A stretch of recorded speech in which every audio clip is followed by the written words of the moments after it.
नमस्कार दोस्तों, सच्चे मन से अगर किसी की मदद करेंगे तो आपकी ख्वाहिशें भी पूरी होती हैं, आपका भी सपना पूरा होता है। इसलिए किसी की मदद करो तो उसमें सच्चा मन होना चाहिए, बिना किसी लालच के। अगर हम किससे जुड़ते हैं, किसी की मदद करते हैं तो वो सच्ची मदद कहलाती है।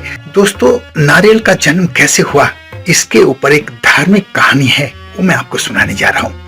एक राजा थे सत्यव्रत बहुत दयालु और दूसरों की मदद करने वाले व्यक्ति थे। इतने अच्छे काम करते थे कि उनके राज्य में जनता बड़ी सुखी थी। एक दिन विश्वामित्र जी अपने कुटिया से निकले और इतनी दूर निकल गए कि उनके परिवार वाले भोजन के लिए भी तरस गए, लेकिन विश्वामित्र वापस नहीं आए। जब सत्यव्रत को इस बात का पता चला तो उन्होंने विश्वामित्र के परिवार की बड़ी देखरेख की और विश्वामित्र के पीछे उनके परिवार को कोई भी दुख नहीं होने दिया।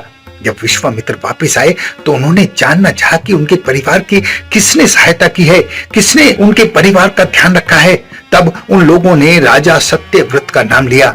विश्वामित्र सीधे राजा सत्यव्रत के महल में पहुंचे और अपने परिवार की रक्षा के लिए, उसका ध्यान रखने के लिए उनको धन्यवाद देने लगे। और राजा सत्यव्रत ने कहा कि कोई भी ऐसा वर जो आप चाहते हो मांग लो।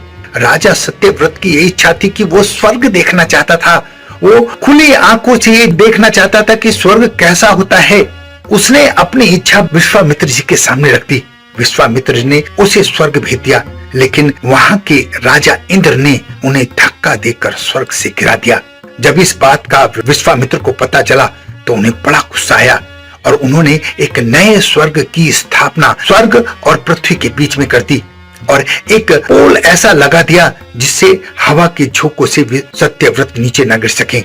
जब राजा सत्यव्रत की मृत्यु हुई तो उनका सिर एक फल के रूप में बदल गया और जो विश्वामित्र जी ने खंबा लगाया था उसके ऊपर स्थापित हो गया।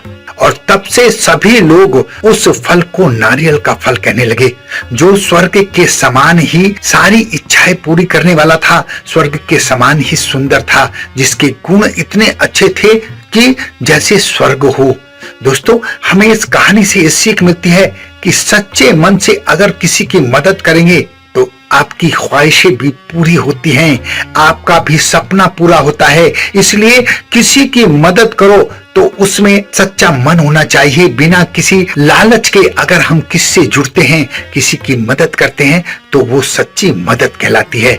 आशा है जो बात मैं आपको समझाना चाहता हूँ वो आपके समझ में आ गई होगी। अगर समझ में आ जाए तो अपने जीवन में उतारने की कोशिश कीजिएगा। अपना बहुत ध्यान रखें, हंसते रहें, मुस्कुराते रहें, खुश रहें। धन्यवाद।